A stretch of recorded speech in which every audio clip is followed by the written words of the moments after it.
ஜெபம்.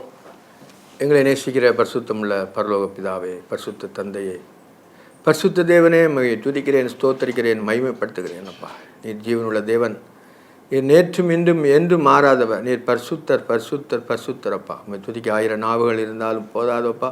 இந்த கால வேளையிலே என் நன்றினை நிறைவேற்றோடு துதிக்கிறேன், ஸ்தோத்தரிக்கிறேன், மகிமைப்படுத்துகிற கர்த்தாவே.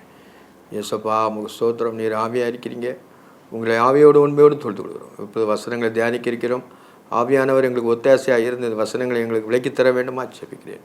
சுத்த இருதயத்தை தாங்கப்பா. நிலவரமான உங்களுடைய ஆவியை எங்கள் உள்ளத்தில் ஊற்றுங்க ஆண்டவரே. சோத்திரம் சோத்திரம். இயேசுவின் நாமத்தில் ஜெபங்களும் ஜீவனுள்ள பரமபிதாவே, ஆமென்.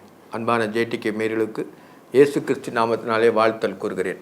வெள்ளிக்கிழமை, ஒவ்வொரு வாரமும் வெள்ளிக்கிழமை காலை 8லிருந்து 8:30 மணி வரைக்கும் நம்ம தேவனுடைய வசனங்களை ஆராய்ந்து கொண்டு வருகிறோம். கடந்த காலங்களிலே நாம் ஆகமங்கள் 5 நம்ம தியானித்து கொண்டு வருகிறோம். ஆகமங்கள் 5 நம்ம நல்லா தெளிவாக படிக்கணும். ஆகமங்களை வச்சு தான் எல்லாமே மோசையில் உள்ள காரியங்கள்லேருந்து எல்லாமே நமக்கு அது புலப்படுகிறது. ஆனால் நம்ம ஆகமங்களில் நம்ம தெளிவாக ஆராய்ந்து கொண்டு வருகிறோம். இப்பொழுது கடைசி ஆகமம் உபாகமத்தில் தான் நம்ம கொஞ்சம் ஆழமாக ஆராய வேண்டும். உபாகமம் தான் எல்லா அதிகாரத்திலையும் கொஞ்சம் கூடின தேவனுடைய செய்தி பக்கத்தில் கொஞ்சம் விளக்கமாக இருக்கும். அதனால் என்ன, நம்ம இந்த ஆகமங்களை அறிவது நமக்கு ஆத்மாவுக்கு புரோஜனமாக இருக்கும். கடந்த காலங்களில் நம்ம 5 வசனங்களை உபாகம் 1ஆம் அதிகாரம் 5 வசனத்து வரை முடித்து விட்டோம். இப்போ அதிலேருந்து நம்ம தியானிக்க இருக்கிறோம். ஓரேப்பிலே நம்முடைய தேவனாய கர்த்தர் நம்மோடு சொன்னது என்னவென்றால், நீங்கள் இந்த மலை அருகே தங்கியிருந்தது போதும். நீங்கள் திரும்பி பிரயாணம் புறப்பட்டு எமோரின் மலைநாட்டிற்கு அதற்கு அடுத்த எல்லா சமமான வெளிகளிலும் குன்றுகளிலும் பள்ளத்தாக்குகளிலும் தென் திசைகளிலும் கடலோரத்திலும் இருக்கிற கானானியர் தேசத்துக்கு லீபனோனுக்கும் ஐப்ராத்துக்கும் என்னும் நதியிலும் பெரிய நதி வரைக்கும் போங்கள். இதோ இந்த தேசத்தை உங்களுக்கு முன்பாக வைத்தேன். நீங்கள் போய் கர்த்தர் உங்கள் பிதாக்களாக ஆபிரகாம், ஈசாக்கு, யாக்கோபு அவர்களுக்கு பின்வரும் அவர் சந்ததிக்கு ஆணையிட்டு கொடுத்த அந்த தேசத்தை சுதந்திரித்து கொள்ளுங்கள் என்றார். இப்பொழுது அவங்க கானான் தேசத்துக்கு அவங்க உள்ளே போகலை. யோர்தானுக்கு இந்த சைடில் இருக்கிறாங்க. அப்போ 38 வருஷம் ஆயிட்டு, இன்னும் 2 வருஷம் தான் இருக்குது கானானுக்குள்ளே போகிறதுக்கு. அதுக்கு முன்னால் மோசே இந்த உபாகமத்தை நமக்கு எழுதுகிறான். இந்த மோசே ஆகமங்கள் 5 எழுதுனது மோசே பிறப்பதுக்கு முன்னால் உள்ளது தேவனாய கர்த்தர் அந்த சீனாய் மலையிலே மோசேக்கிட்ட சொன்னது. அது அப்படியே அவன் எழுதுகிறான். வேத வாக்கியங்களை ஆதியாகமெல்லாம் எழுதுகிறான், யாத்திராகம் எழுதுகிறான். எல்லாமே அந்த 10 கட்டளை கொடுக்குறம்போது இந்த முன்னால் நடந்தது பூரான்னு சொல்கிறார். ஆபிரகாம் ஈசாக்குடைய வாழ்க்கையை பூரான்னு சொன்னது யார்? தேவனாய கர்த்தர். அவங்க அந்த காலத்தில் இல்லை, ஆனாலும் தேவன் அவருக்கு விளக்கி காமிச்சார். அதுக்கு பிறகு மோசைக்கு பிறகு அவன் பின்னால் மோசே தீர்க்கதரிசி பின்னால் நடக்க அவர் தண்ணியிலேருந்து எடுக்கப்பட்டதுனால அவர் மோசேன்னு பேரிட்டாங்க. அவன் தான் பிறகு வளர்ந்து சகல கலைகளும் கற்றுக்கொண்டு வருகிறான். எழுத்தறிவு, நல்ல ஞானம், புத்தி, அறிவு எல்லாமே தேவன் மறைவாக இருந்து செயல்படுகிறார். எல்லாம் அர்த்தம். தேவன் டைரக்டரில் ஒரு இடத்துல மறைவாக இருந்து தான் செயல்படுவார். அவர் தெரியும், அவர் பட்சிக்கிற அக்னி. ஆனாலும் அவர் முன்னால் நடக்கிற காரியங்கள் எல்லாம் தெரியும். மோசேக்கு அதை விலைக்கு காட்டி எழுதும்போது மோசே இஸ்ரவேல் மக்களுக்கு அந்த பின்னொரு சந்ததி அந்த வனாந்தரத்தில் சுற்றி கொண்டு வந்தாங்கள்ல, அந்த சந்ததி மூலமாக அதுக்கு அடுத்தால உள்ள பிள்ளைகளுக்கு, தலைமுறைகளுக்கு இது முன்னால் உள்ள கருத்தை சொல்கிறான். எப்படின்னா, ஓரேப்பிலே நம்முடைய தேவனாய கர்த்தர் நம்முடைய சொன்னது என்னவென்றால், நீங்கள் இந்த மலை அருகே தங்கியிருந்தது போதும். இந்த மலை அருகே தங்கியிருந்தது போதும், பிரயாணப்படுங்க. 40 நாளில் போய் சேரக்கூடாது. அவங்க 40 வருஷம் நடந்தாங்க. அவங்களுக்கு கீழ்ப்படியாமனாலே அப்படி செஞ்சதுக்கு அதெல்லாம் திஷ்டாந்தமாக நமக்கு எழுதப்பட்டிருக்கிறது. நீங்கள் திரும்பி பிரயாணப்பட்டு போய் எமோரின் மலைநாட்டுக்கு அதற்கு அடுத்த எல்லா சமமான வழிகளிலும் குன்றுகளிலும் பள்ளத்தாக்கிலும் இருக்கிற தென் திசையிலும் கடலோரத்தில் இருக்கிற கானானின் தேசத்துக்கு லீபனோனுக்கும் ஐப்ராத்துக்கும் நதியை பெரிய நதி வரைக்கும் போங்கள்.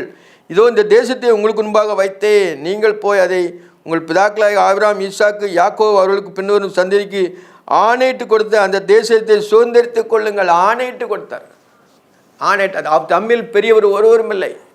வானத்தை பாரு, அங்கே நட்சத்திரங்களை பாரு, அவ்வளோ மாதிரி ஜனங்கள் பெருகும், பூமி பெருகும், நீ நடந்து போன தேசமெல்லாம் உமக்கு தருவேன்னு சொல்லிட்டு ஆணையிட்டு கொடுத்தார். என்னுடைய கோபத்திலே ஆணையிட்டது அது வேற. ஆணையிட்டு உனக்கு தான் தேசத்தை தருவேன், உன்னுடைய சந்ததிக்கு தருவேன் அப்படின்னு ஆணையிட்டு கொடுத்த தேசம். அதான் சொல்கிறாரு, பின்னொரு சந்ததிக்கு ஆணையிட்டு கொடுத்து அந்த தேசத்தை சுதந்திரித்துக் கொள்ளுங்கள் கொடுத்தாச்சு. சுதந்திரத்துக்கு ஆனால் இன்னும் போகல, அவங்க பிரவேசிக்கலை. ஆனால் கொடுத்தார் ஆண்டவர். தேவனால் கூடாத காரியம் ஒன்றுமில்லை.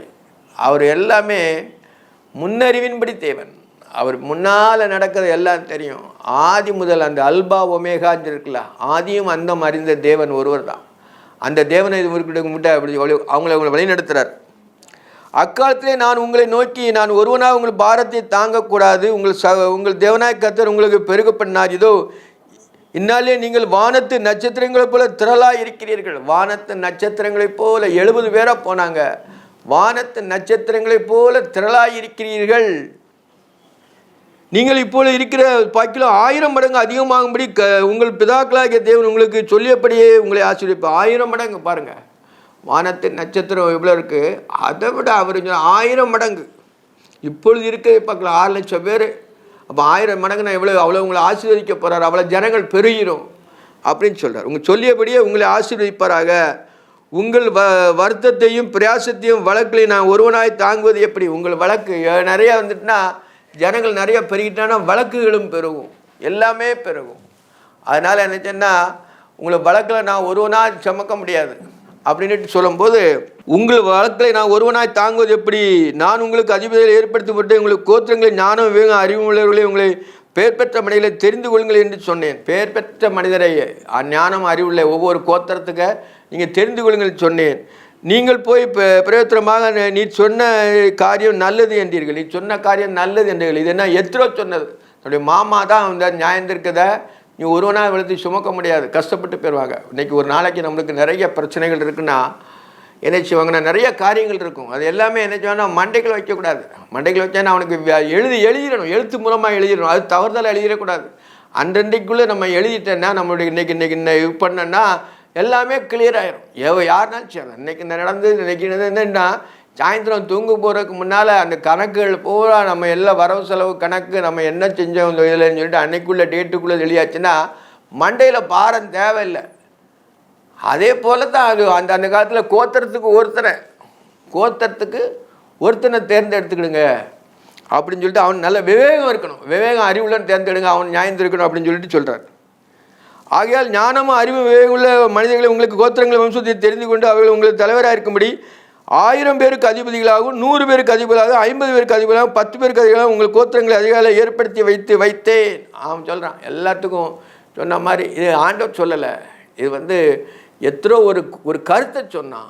அந்த கருத்தின் பிறகு மோட்சம் எல்லாத்துக்கும் 1000 பேருக்கு அதிபதி 50 பேருக்கு அப்படியே ஸ்டெப்பாக குறைச்சி வரைக்கும் உங்களுக்கு அதிபதியை வச்சு கொள்ளுங்கன்னு சொல்லிட்டு மோசை ஏற்படுத்தினது. அக்காலத்திலே உங்களுடைய நியாயாதிபதிகளை நான் நோக்கி, நீங்கள் உங்கள் கோத்திர வியாட்சியங்களை கேட்டு இரு பட்சத்தாராகிய உங்கள் சகோதரருக்கு உங்களிடத்தில் தங்களுக்கு அந்நியனுக்கும் நீதியின்படியே தீர்ப்பு செய்யுங்கள்.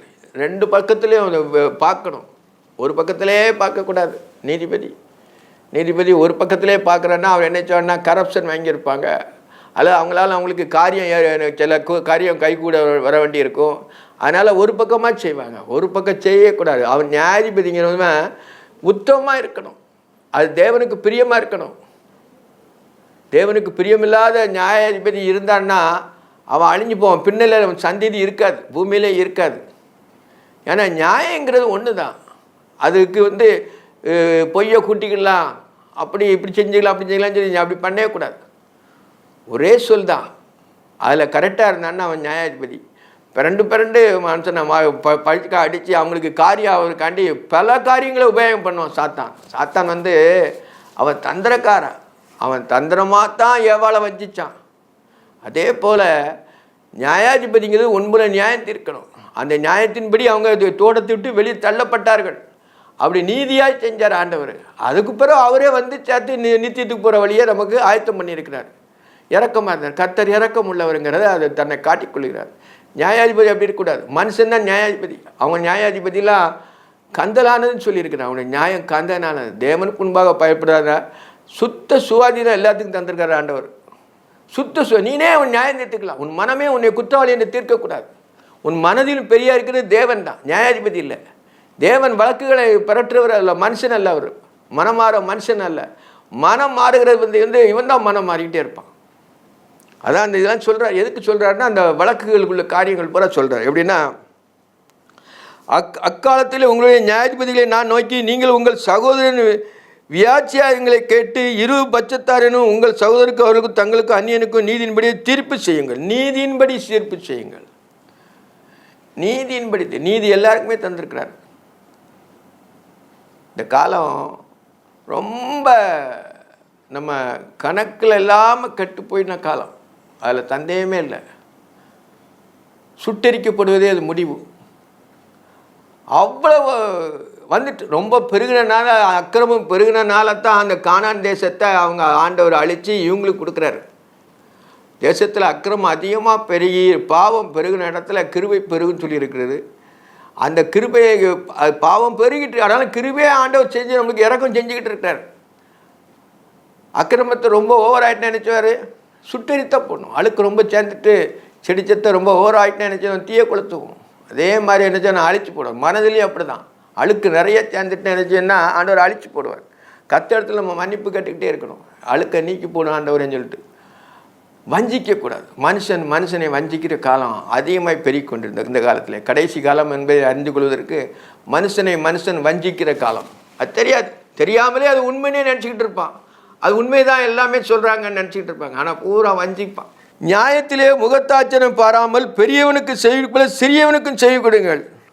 பெரியவனுக்கு செய்து கொடுக்கறது போல சிறியவனுக்கும் செய்து கொடுங்கள். பெரியவனா எப்படி? பணத்திலையோ மற்ற காரியங்களிலும் பெரியவனா? அவனா உலகத்துக்கு பார்வையில் அவன் பெரியவனா தெரியலாம். ஆனால் கடவுளுடைய பார்வையில் ரெண்டு பேரும் ஒன்று தான். சிறியவனும் ஒன்று தான், பெரியவனும் ஒன்று தான். ஆனால் இவனும் பெரியவன் நினச்சிக்கிட்டு இருக்கான். தான் பெரிய ஆளுன்னு நினச்சிக்கிட்டு நம்மளுக்கு இவ்வளோ சொத்து இருக்குது கணக்கு பார்த்துக்கிட்டு ராத்திரி தூங்கும்போது கணக்கு பார்த்துக்கிட்டு சாவரவங்களாம் நிறைய பேர் இருக்கிறாங்க. அதெல்லாம் ஒரு பொட்டரிப்பை போல் அழிஞ்சு போகும். தெரியாது. பில்டிங் இருக்கும், எல்லாமே இருக்கும், மனுஷன் மட்டும் இருக்க மாட்டான். அவனை வீடு எல்லாமே இருக்கும். மனுஷன் நினச்சமா அவன் வந்த வழியே போயிடுவான். நீதி இருக்குண்ணா. நீதி செய்கிறவனுக்கு அப்படி இல்லை. அவருக்கு கிரேஸ் வந்துக்கிட்டே இருக்கும், வளர்ந்துக்கிட்டே இருக்கும். நியாயத்திலே முகத்தாட்சனை பாராமல் பெரியவனுக்கு செவிடு போல சிறியவனுக்கும் செவி கொடுப்பீர்களாக. நியாய தீர்ப்பு தேவனுடையது. நியாய தீர்ப்பு யார்? தேவனுடையது. இப்போ எப்படி தெரியுமா?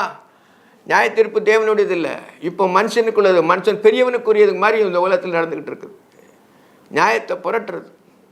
நியாயங்கிறது ஒன்று தான், அது தேவனுடையது. தேவனுடையது மனுஷன் எடுத்துக்கிட்டு செஞ்சான்னா அவனுடைய சந்ததி என்ன செய்யும்? பாழாய்ப்போம், விருத்தி இருக்காது, வியாதி சஞ்சலம் வந்துக்கிட்டே தான் இருக்கும், மனசில் இளைப்பாறுறது. நீதி செய்தால் அப்படி கிடையாது. அதான் நியாய தீர்ப்பு தேவனுடையது. நம்ம பழைய ஏற்பாடில் எழுதினா இதில் ரத்தின சுருக்கமாக ஆண்டவர் எழுதி வச்சிருக்கிறார். ரத்தின சுருக்கத்தை நம்ம ஆராய்ஞ்சது நம்மளுக்கு மனசுக்கு இவ்வளோ நல்லது இருக்குன்னு தெரியுமா? நம்ம அதில் அனுபவத்தில் நம்ம கண்டுக்கிட்டோன்னா நம்ம அதே மாதிரி சந்தோஷம் உலகத்தில் எதுவுமே கிடையாது. நம்ம அக்கிரமத்தில் ஒருத்தர் நம்மளை அநியாயமாக நியாயந்திருக்கும் பொழுது நம்ம அதை நம்ம தாழ்ந்து போய் செய்துட்டோன்னா சந்தோஷம் ரொம்ப இருக்கும். ஏன்னா நம்ம இப்படி பண்ணிட்டான், அக்கிரமத்தில் இப்படி செய்துட்டான், தேவன் நம்ம அதுலேருந்துலாம் நம்மளை காப்பாற்றினாரு, சரி பரவாயில்லடான்னு போகிறோன்னு சொல்லி நம்ம மனசை நம்ம தைரியப்படுத்தினா அதில் அதை காட்டிலும் பலன் ஒன்றுமே கிடையாது. ஒன்று சொன்னாச்சுன்னா அப்படியே நடந்து தீரும். அழிஞ்சு போனால் அழிஞ்சு போயிருவீங்க. அவ்வளோ நீதி அவன்கிட்ட இருக்கும்போது உணர்ந்துக்கலாம். ரெக்கார்டு வேணும். அநியாயம் இருந்தால் தான் நம்மளுக்கு தெரியும் நீதி என்னன்னு தெரியும். மனிதன் முகத்துக்கு பயப்படாதிருப்பீர்களாக. மனிதன் முகத்துக்கு பயப்படாது. அதிகாரம் எல்லாமே கையில் இருக்குன்னு சொல்லிட்டு சும்மா எல்லாம் வந்ததுக்கு சொல்கிறதெல்லாம் சொல்கிறது அது இப்போ மெயின் கிடையாது. அதிகாரம் கொஞ்ச காலத்துக்கு தான் இருக்கும். 25 வருஷம் 20 வருஷம் இருக்கும் பிறகு அதிகாரம் அங்கே போயிடும், புல் முளைச்சி போயிடும் பிறகு. அப்படி நினைக்க முடியாது. அதிகாரம் கடவுள் தந்த அதிகாரத்தை இருந்துச்சுன்னா ஞானமாக சொன்னான்னா அவன் மேன்மைப்படுவான். தனக்கு ஆதாயம் வேணும் எப்படி வேணும்ன்ட்டு ஒரு பக்கமாக சொல்கிறவன் அக்கிரமக்காரலையும் அக்கிரமக்காரன் அநியாயம் செய்கிறவன். ஏழை ஞானம் புரட்டப்படும். நான் வஞ்சிக்கப்பட்டதுனால சில காரியங்கள் எனக்கு இருந்தனால அந்த அழுத்தமாக அது சொல்லிக்கிட்டே இருக்கிறேன். அதை நம்ம என்ன மனதில் கிரகிக்க வேண்டும். ஒவ்வொரு மனுஷன் அநியாயம் செய்யக்கூடாது, பிறனுக்கு அநியாயம் செய்யக்கூடாது. அநியாயம் அனைத்தும் பாவம்தானே அன்று சொல்கிறார் யோவான் சொல்லுவான். அநியாயம் அனைத்தும் பாவம்தானே. தீர்ப்பு தப்பாகவும் சொல்லக்கூடாது, அதிகாரம் இருக்கிறதுனால. நியாய தீர்ப்பு தேவனுடையது. உங்களுக்கு கடினமாக இருக்கிற காரியத்தில் என்னிடத்தில் கொண்டு வாருங்கள், நான் அதை கேட்பேன் என்று சொல்லி. கடினமான ஒன்றால் வழக்கு தீர்க்க முடியலை. பெரிய இடத்துக்கு போயிடுவான், வழக்கு தீர்க்க முடியாதுன்னா. சிறியவன் போக முடியாது. அவன் பெரியவன் சிறியவனை கூப்பிட்டு அவனை நினைச்சான்னா அவனை தண்டிக்கு அவனுடைய பங்கை பிடுங்கிடுவான். மோசே அப்படி கிடையாது. மோசே தேவனுடைய இடத்தில் எங்கும் உண்மையுள்ளவனாக என்று சொல்லியிருக்கு பைபிளில். அவன் ரொம்ப நீதி. அவன்கிட்ட முடியாத காரியங்களை அவன்கிட்ட கொண்டு போனாங்க. இந்த காலத்தில் கீழ் மட்டத்துக்கு போகாமல் மேல் மட்டத்துக்கு அவனுக்கு பிரயோஜனம் இருக்கிறதுனால சில இதை போயிடுவாங்க.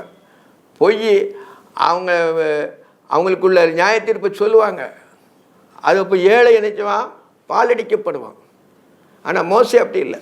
மோசே தேவனுடைய வீட்டில் எங்கும் உண்மையுள்ளவனாக இருந்தான்னு சொல்லி பைபிளில் இருக்குது. அதான் உங்களுக்கு கடினமாக இருந்த காரியத்தை என்னிடத்தில் கொண்டு வாருங்கள், நான் அதை கேட்பேன் என்று சொல்லி நீங்கள் செய்ய வேண்டிய காரியங்கள் யாவையும் அக்காலத்திலே கட்டளையிட்டேன். நம்முடைய தேவனாய கர்த்தர் நமக்கு கட்டளைப்படியே நம்மை ஓரைப்பை விட்டு பிரயாணம் பண்ணி எமோரின் மலை நாட்டுக்கு நேராக நீங்கள் கண்ட அந்த பயங்கரமான பெரிய வனாந்திர வழி முழுவதும் நடந்து வந்து காதேஸ் பர்னாவில் சேர்ந்தீர்கள். அப்பொழுது நான் உங்களை நோக்கி நம்முடைய தேவனாய கர்த்தர் நமக்கு நேரு எமோரின் மலை நாட்டுக்கு வந்து சேர்ந்தீர்கள். இதோ உன் தேவனாய கர்த்தர் வந்து அந்த தேசத்தை உங்களுக்கு முன்பாக வைத்தே உன் பிதாக்களுடைய தேவனாய கர்த்தர் உனக்கு சொன்னபடியே போய் அதை சுதந்திரத்துக்குள் பயப்படாமலும் கடங்காமலும் இரு என்றார். பயப்படாமலும் கலங்காமலும் இருன்னு சொன்னார். இவங்க எல்லாம் சுற்றி வந்துட்டு என்ன செய்யாங்கன்னா ஆண்டவர் தான் செய்கிறார் எல்லாமே. ஏன்னா அவங்களை திருத்துறதுக்கு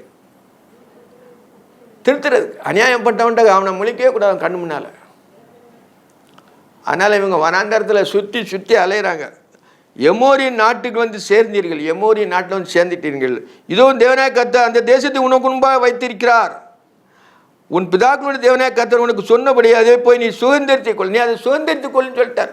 எல்லாமே இவனுக்கு வந்துடும். அவன் அநியாய தீர்ப்பு செய்தான்னா எல்லாமே இவனுக்கு வந்து சேர்ந்துடும். சுதந்திரத்தை கொள்ளுன்னு சொல்கிறார். பயப்படாமலும் கலங்காமலும் இரு என்றேன். அப்பொழுது நீங்கள் எல்லாரும் என்னிடத்தில் வந்து நமக்காக தேசத்தை சோதித்து பார்க்கக்கூடிய நம்முடைய என்ன வழியாக அதில் சென்று இன்ன பட்டணங்களுக்கு போகலாம் என்று மறுசெய்தி கொண்டு வரவும் நமக்கு முன்னே மனிதரை அனுப்புவோம் என்றீர்கள். இவங்க தான் சொல்கிறாங்க. ஆண்டவர் 12 கோத்திரத்துக்கு ஒருத்தனா அனுப்பலை, இவங்களாக தான் நேர்ந்து சொல்கிறார். மோசேட்ட போய் சொல்கிறாங்க, நமக்கு முன்னாக மனிதரை அனுப்புவோம் என்றீர்கள், அது எனக்கு நன்றாய் கண்டது. நீங்கள் சொன்னது கூட மோசே கேட்குறான், ஜனங்கள்கிட்ட கேட்குறான். அது எனக்கு நன்றாய் கண்டது, முதல்ல போய் பார்த்து வரட்டுமே, எப்படி இந்த தேசத்துக்கு உனக்கு முன்பாக எல்லாம் தருன்னு சொல்லிட்டார் ஆண்டவர்.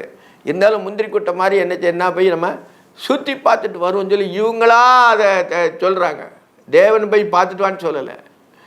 இவங்க கோத்திர தலைவர்கள் இவங்கள தான் போய் என்ன செய்கிறாங்க, போகிறாங்க. மோசைட்டு சொல்லும்போது மோசே அதுக்கு நன்றாய் கண்டதுங்க. அவன் ஆண்டவர்கிட்ட கேட்கல, எனக்கு நன்றாய் கண்டது மனதின்படி அவன் சொல்லிட்டான். அது எனக்கு நன்றாய் கண்டது. கோத்திரத்தின் உருவாக 12 பேரை தெரிந்து கொண்டு அனுப்பினேன். நீங்கள் புறப்பட்டு மலையில் ஏறி எஸ்கோன் பள்ளத்தாக்கு மட்டும் போய் அதை வேவு பார்த்து அவள் தேசத்தின் கைகளில் சிலவற்றை தங்கள் கையிலே எடுத்துக்கொண்டு நம்மிடத்தில் வந்து நம்முடைய தேவனாய கர்த்தருக்கு கொடுக்கும் நல்ல தேசம் என்று நம்மிடத்திலே சொன்னார்கள். எல்லாமே இவங்க முடிஞ்சது, எல்லாமே இவங்க போயிட்டு வந்துட்டாங்க. அதுக்கு பிறகு மோசே அது பின்வரும் பிள்ளைகளுக்கு அதை சொல்லி எழுதுகிறான். நீங்கள் இது மாதிரி இவங்க சொன்னாங்க, திருப்பி பார்த்துட்டு வந்தாங்க, சில கனிகளை கொண்டு வந்தாங்கன்னு சொன்னாங்க. எப்படின்னா, நம்முடைய தேவனாய கர்த்தர் நமக்கு கொடுக்கும் நல்ல தேசம் நம்மிடத்தில் சொன்னார்கள்னா உங்கள் பிதாக்கள் முற்பிதாக்கள் அந்த 20 வயதுக்கு உட்பட்டவங்களுக்கு மேலே எழுதுறாரு, சொல்கிறாங்க. அவங்க கனியெல்லாம் போய் கொண்டு வந்தாங்க.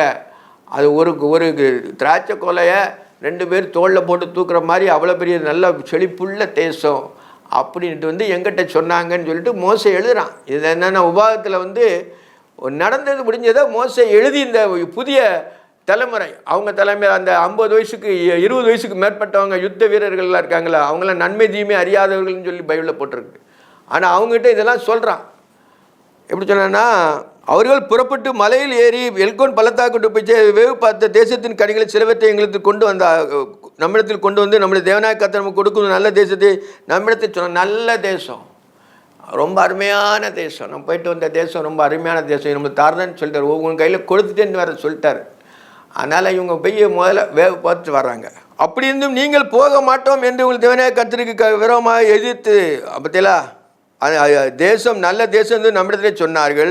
அப்படி இருந்தும் நீங்கள் போக மாட்டோம் என்று தேவனாய கர்த்தருக்கு கட்டளைக்கு விரோதமாக எதிர்த்து உங்கள் கூடாரங்களில் முறுமுறுத்து கர்த்தர் நம்மை வெறுத்து நம்மை அழிக்கும்பட்டாக நம்மை எமோரின் கையில் ஒப்பு கொடுக்கும்படி நம்மை எகிப்திலிருந்து புறப்பட பண்ணினார். நாம் எங்கே போகலாம்? அந்த ஜனங்களை பார்க்கலும் பலவான்கள் நொடியவர்கள் தங்கள் பட்டணங்கள் பெரியவைகள் வானத்தை அளவும் மதிலுள்ளவைகள் இருக்கிறது என்று நீங்கள் ஏனோக்கின் புத்திரை கண்டோம் என்று எம்மிடத்தில் சகோதரர் சொல்லி நம்முடைய இருதயத்தை கலங்க பண்ணினால் என்று சொன்னீர்கள். பார்த்தீங்களா, அதில் யோசேப்பும் காலேப்பும் தான் உண்மையை சொன்னாங்க. நம்ம போய் எளிதில் பிடிச்சிக்கலாம், அவங்களுடைய காத்த நிழல் அவங்கள விட்டு விலகி போயிட்டுன்னு சொல்லி யார் சொல்கிறா? காலேப்பு சொல்கிறான். அப்படின்னால வசனத்தில் இருக்குது. ஆனால் இவன் என்ன செய்யறான்? நம்ம பிடிச்சிக்கலாம், தேவன் சொன்னது ஒரு நாள் மாறாதுனால நம்ம அந்த தேசத்தில் பிடிச்சோன்னு 2 பேருக்கும் தான் விசுவாசம் இருந்துச்சு. விசுவாசத்தில் தான் அதை பிடிக்கணும், போர் செய்து பிடிக்கணும். ஆனால் விசுவாசம் வேணும். இல்லை, தேவன் தான் போர் செய்கிறது.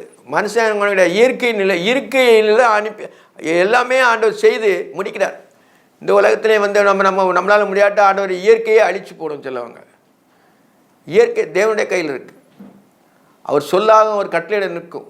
அதனால் என்ன சொன்னால் மனுஷன் வராது, அது வராது, இது வராதம்மா, ஒரு செகண்டில் போயிடும். அது நம்ம அறிய முடியாது. தேவன் சொன்னது எதுவோ அதுதான் நிலைக்கும். ஆனாலும் என்ன செய்யணும்னா இவங்க வேவு பார்த்து வந்தாங்க. ஆனாலும் முறுமுறுத்து வீட்டுக்குள்ளே போய் இருந்துட்டு கூடாரங்களில் இருந்து ஏன்னா அப்படி இருந்து நீங்கள் போக மாட்டோம் என்று எங்கள் தேவனாய கட்டளைக்கு விரோதமாக எதிர்த்து நாங்கள் போக மாட்டாங்க. அங்கே எங்களுக்கு பயமாக இருக்குது. அங்கே நொடியவர்கள் இருக்காங்க, பெரிய பில்டிங் இருக்குது, வானாளவே பில்டிங் இருக்குது. பார்த்தீங்களா, அப்போ எவ்வளோ பெரிய பில்டிங் பாருங்கள். இப்போவும் உள்ள வானாளன்னு சொல்லலை, வானால அவ்வளோ பெரிய பில்டிங்லாம் கட்டியிருக்கிறாங்க, அவ்வளோ பெரிய இதெல்லாம் இருக்குது. நம்ம கொசு மாதிரி இருக்கிறோம், நம்மளை அடிச்சு விடுவாங்க, நம்மளை இது பண்ணிவிடுவாங்கன்னு சொல்லி அவனுக்கு உள்ளுக்குள்ளே பயம். தேவன் சொன்னது மாறாது என்பது அவங்களுக்கு விசுவாசம் இல்லாமல் இருந்துச்சு. அதனால தான் அவங்க அப்படி சொல்கிறாங்க. நீங்கள் உங்கள் கூடாரங்களில் முறுமுறுத்து கர்த்தர் நம்மை வெறுத்து நம்மை அழிக்கும் பொருட்டாக நம்ம எமோரின் கையில் ஒப்பு கொடுக்கும்படியாக நம்ம எகிப்திலிருந்து புறப்பட பண்ணினார். பார்த்தீங்களா, கடவுள் மேலே தூக்கி போட்டாச்சு. நம்ம கடவுள் மேலே சில காரியங்களை தப்புனி போட்டோம். ஆண்டவரே நீர் தான் எனக்கு செய்யலை ஆண்டவரே அப்படின்னு சொல்லி சொல்லுவோம். தன் இச்சையின்படி சிக்கலுக்கு உள்ளாகிற நம்ம எப்படி ஆகிறோம்? தன் இச்சையின்படி தான் உள்ளாகிறோம். ஆனால் தேவர் யாரையும் சோதிக்கிறவர் அல்ல. ஆனால் இவங்களை 40 வருஷம் நான் உங்களை சோதித்து பார்த்தேன், நீங்கள் வணங்காக்கள் துள்ளுன்னு அப்புறம் எழுதுகிறார் சங்கீதக்காரன் சொல்லுவான். ஆனால் இவங்க என்ன செய்கிறாங்கன்னா நம்மளை இங்கே கொல்லதுக்கு தான் கொண்டு வந்துட்டார் தேவன் அப்படின்னு சொல்லிட்டு சொல்கிறான். மோசே தான் திறப்பின் வாசலில் நின்று அவங்களுக்காண்டி ஜெபம் பண்ணுறான். அப்போ தான் ஆண்டவர் திறப்பின் வாசலில் நின்று அவன் ஜெபம் பண்ணும்போது மோசேனுடைய குணத்தை பார்க்குறாரு. ஆனால் மோசேனுடைய குணம் ரொம்ப கரெக்டு. அதனால் அவன் திறப்பின் 2 பேருக்கு, இந்த மனுஷனுக்கும் தேவனுக்கு இடையில நின்னது தேவன். அதே போல் நம்முடைய தேவன் இரக்கமுள்ள தேவன் ஆண்டவராக இயேசு ரட்சகர் நமக்கும் தேவனுக்கும் நடுவாய் நின்று அவர் மனுஷனாய் வந்து நடுவாய் நின்று பாவத்தை ஆக்கினைக்குள்ளாக தீர்த்து நம்மளை மீட்டு கொண்டார். உள் சுருக்கம் தான், ரத்தின சுருக்கம். இதான் ரத்தின சுருக்கம். ஆனால் என்ன சொன்னா இவன் மோசே திறப்பு ஏன்னா மற்ற ஜாதி மாதிரி இவங்களை குறை சொல்லிடுவாங்க. இவங்களுடைய தேவன் இவங்களை கொண்டு போய் கொண்டு விட்டான்னு சொல்லுவாங்க அப்படின்ட்டு அவன் சொல்கிறான் மோசே. ஆனாலும் மோசே எப்படி சொல்கிறான்னா உலகத்துக்கு சம்மந்தப்பட்டது சொல்கிறான். ஆனால் தேவன் மாறாதவர், தேவன் ஒருவர் தான், அவர் பட்சிக்கிற அக்னி. அதனால் மோசேக்கு அந்த விசுவாசம் இருந்தது. ஆனாலும் புறஜாதி மார்க்கத்தாரும் உண்மையை தூஷிப்பாங்க ஆண்டவரேன்னு சொல்லிட்டு அவன் சொல்லும் பொழுது ஆண்டவருக்கு கொஞ்சம் மனது இதாகுமா? அவர் தான் கொடுக்கன்னா கொடுத்துருவார. தவப்பும் பிள்ளைக்கு கொடுக்காம யாருக்கு கொடுக்க போகிறார்? உள்கருத்து அப்படி இருக்குது. உங்கள் கூடாரங்களில் முறுமுறுத்து கர்த்தர் நம்மை வெறுத்து அழித்து பொருட்டாக நம்மை எமோரின் கையில் ஒப்பு கொடுக்கும்படி நம்ம எகிப்திலிருந்து புறப்பட பண்ணினார். எகிப்திலிருந்து உங்களை சாவதுக்காக கொண்டு வந்திருக்கிறார். 40 வருஷம் நீங்கள் சொல்லுபடி கேட்காம இருக்க போய் தான் ஆண்டவர் உங்களை 40 வருஷம் அழைச்சார். ஏன்னா அந்த பாவம் அங்கே நிறைவேறணும். யாரே நம்ம கானான் தேசத்தில் அது அதிகமாக போயிருக்கணும். அது ரொம்ப பெருகிட்டு அழித்து தான் போடணும். அதனால் திருப்பி இவங்களுக்கு அந்த கானான் தேசத்தில் கொடுக்குறாரு. அதனால் இவங்க மலையை சுற்றிக்கிட்டு வராங்க. அந்த பாலைவனத்தை கொடூரமான பாலைவனம், ஒன்றுமே இல்லாத பாலைவனத்தில் அந்த 6 லட்சம் பேருக்கு காலையில் சாப்பாடு கொடுத்துருக்குறாரு. என்ன எல்லாமே அவங்களுக்கு வேண்டிய ஆகாரங்கள் முழுவதும் ஆண்டவர் தூக்கி தவப்பும் பிள்ளை தூக்கி சுமப்பு போல கொண்டு வந்திருக்கிறார். பின்னால் வசனத்தில் இருக்குது. உப்புக்குடி நம்ம புறப்பட நாம் எங்கே போகலாம்? அந்த பட்டணங்கள் அந்த ஜனங்கள் நம்மை பார்க்கலும் பலவான்கள் நொடியவர்கள், அவர்கள் பட்டணங்கள் பெரியவைகளும் வானத்தலையும் மயிலுள்ளையும் இருக்கின்றன. ஏனோக்கின் புத்திரனை அங்கே கண்டோம். ஏனோக்கின் புத்திரன்னு அவங்க பலசாலிகள், அவங்க ரொம்ப ராட்சதர்கள்னு சொல்லுவாங்க. அவங்க பலசாலிகள் எத்தனையோ வளர்த்தியே இருப்பாங்களாம், சிம்பிளாக எல்லா வேலையுமே செய்வாங்க. அதனால தான் அங்கே ஏனோக்கின் புத்திரை நாங்கள் கண்டோம் என்று நாங்கள் சகோதரத்துறை நம்முடைய இருதயத்தை கலங்க பண்ணினால் என்று சொன்னீர்கள். இருதயத்தை கலங்க பண்ணினார்கள். இருதயத்தை கலங்க பண்ணுறதுக்கு சாத்தான் அந்த உலகத்தில் ஒரு சின்ன குண்டு போடுவான். அதிகாரம் படைத்தவன் உங்களை கூப்பிட்டாங்க அப்படி இப்படின்னு சொல்லிட்டு என்ன செய்யணும்னா ஒரு சின்ன குண்டு சிண்டு முடிச்சு விட்டு இது பண்ணி விடுவான். சாத்தானுடைய வேலை என்னென்னா தேவனை நம்ம நினைக்கணும், மறக்கணும். அவரை நம்ம நினைக்கணும், வணங்கக்கூடாது, அவரை ஆராதிக்கக்கூடாது, அவரை தியானிக்கக்கூடாது. இப்படி உலகத்தின் பல காரியங்களில் போட்டு நம்ம என்ன முள் நெருக்கிற மாதிரி இந்த விதையை நெருக்கி போடுற மாதிரி பல காரியங்களை கொண்டு வருவான். நல்ல நிலத்தில் விழுந்த விதை 30 60 இருக்கும். ஆனால் நம்ம முள்ளுக்குள்ளே விதைக்கப்பட்டிருந்தோன்னா உலகத்தின் காரியங்களில் நிறையா கொண்டு நெருக்குவான். நெருக்கி நினைச்சவன் நெருக்கி போடுவான், பயிரை நெருக்கி போடுவான். அவன் தான் வளருவான். கர்த்தருடைய பிள்ளைகள் வளராது. ஏன்னா அப்போ நம்ம நினைச்சேன்னா உதறி தள்ளிவிட்டு நினைச்சேன்னா நம்ம சுற்றி நிற்கின்ற பாவத்தை உதறி தள்ளிவிட்டு விசுவாசத்தை துவக்கிறோம் முடிக்கிறோமாகிய இயேசு கிறிஸ்துவை நோக்கி நமக்கு நியமிக்கப்பட்ட ஓட்டத்தில் பொறுமையோடு ஓடன்னு சொல்லியிருக்குது. ஆண்டவர் ஓமைகளாக சொல்லி புதியற்பால அந்த நிருபங்களில் இதை விளக்கியிருக்கிறார். அப்புறம் அதை புரிஞ்சுக்கிடணும். இவங்க அப்படி நினைக்கல. இருதயத்தை கலங்க பண்ணினார்கள் என்று சொன்னீர்கள். இருதயத்தில் கூட கலங்க பண்ணினார்கள் என்று சொன்னீர்கள். எல்லாருமே சொல்கிறாங்க. மோசே போல அந்த கோத்திர தலைவர்கள் ஒவ்வொருத்தரும் 12 பேர் போனாங்களா, மற்றொரு பேரெல்லாம் இன்னார் பேருன்னு போடல. யோசுவாவும் காலேப்பும் பேர் மட்டும்தான் போட்டிருக்கு. மற்றவங்க பேரெல்லாம் போடவே இல்லை. எல்லாமே அவங்க சும்மா போய் இவங்களை கலங்கடிக்கிறது. யோசுவாவுக்கு அவன் மோசையோடு இருந்ததுனால மலையில் கூட இருந்ததுனால அவனை தேவன் பற்றிய பக்தி அவனுக்கு இருந்துச்சு. காலேப்புக்கு அதே காட்டிலும் விசேஷம். அவனுக்கு பலன் இருந்துச்சு.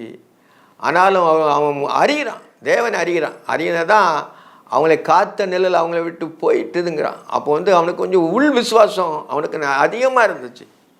அதனால தான் அவன் நீ கால் மிதிக்கும் தேசம் உனக்கு தருவேன்னு சொல்லிட்டார் ஆண்டவர். ஏன்னா அவன் விசுவாசத்தில் கூடாது. அப்பொழுது நான் உங்களை நோக்கி நீங்கள் கலங்காமலும் அவளுக்கு பயப்படாமலும் இருங்கள். நீங்கள் கலங்காண்டாம், அவங்களுக்கு பயப்படாம 38 வருஷம் சுத்தம் போது சொல்கிறது இருங்கள். உங்களுக்கு முன் செல்லும் உங்கள் தேவனாகிய கர்த்தர் எகிப்திலே உங்களை கண்களுக்கு முன்பாக செய்த எல்லாவற்றையும் வனாந்தரத்தில் செய்தது போலவும் உங்களுக்காக யுத்தம் பண்ணுவார். நீங்கள் வனாந்தரத்தில் அவர் என்னெல்லாம் உங்களுக்கு அற்புதம் செஞ்சார் நீ பார்த்துருக்கிய.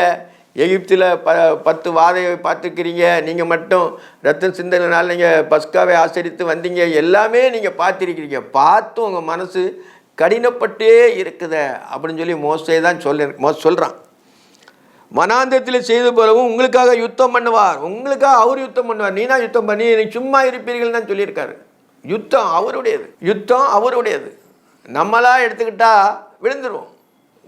அதனால் அது பின்னால் சொல்கிறேன் யுத்தம் பண்ணுவார். ஒரு மனிதன் தன் பிள்ளையை சுமந்து கொண்டு போவதில்ல. நீங்கள் என்னிடத்தில் வருவதற்கு நடந்து வந்த வழிகள் எல்லாவற்றிலும் உங்கள் தேவனாகிய கர்த்தர் உங்களை சுமந்து கொண்டு வந்த கண்டீர்களே. உங்கள் தேவனாகிய கர்த்தர் உங்களை பாளையம் இறங்கின இடத்தை பார்க்கவும் நீங்கள் போக வேண்டிய வழியை உங்களுக்கு காட்டவும் இரவிலே அக்கினியிலும் பகலிலே மேகத்திலும் உங்களுக்கு முன்பாக இப்படி காரியம் செய்தில் நீங்கள் அவரை விசுவாசியாமல் போனீர்கள். நீங்கள் அவரை விசுவாசியாமல் பண்ணுங்கள். உங்களுக்கு எல்லாமே கிடையாது. பகலில் நிழல், மேகத்தினுடைய நிழல், மேகம் புறப்பட்டால் தான் இவங்க பாளையத்தை புறப்பட்டு போனோம். அப்போ வெக்க கிடையாது.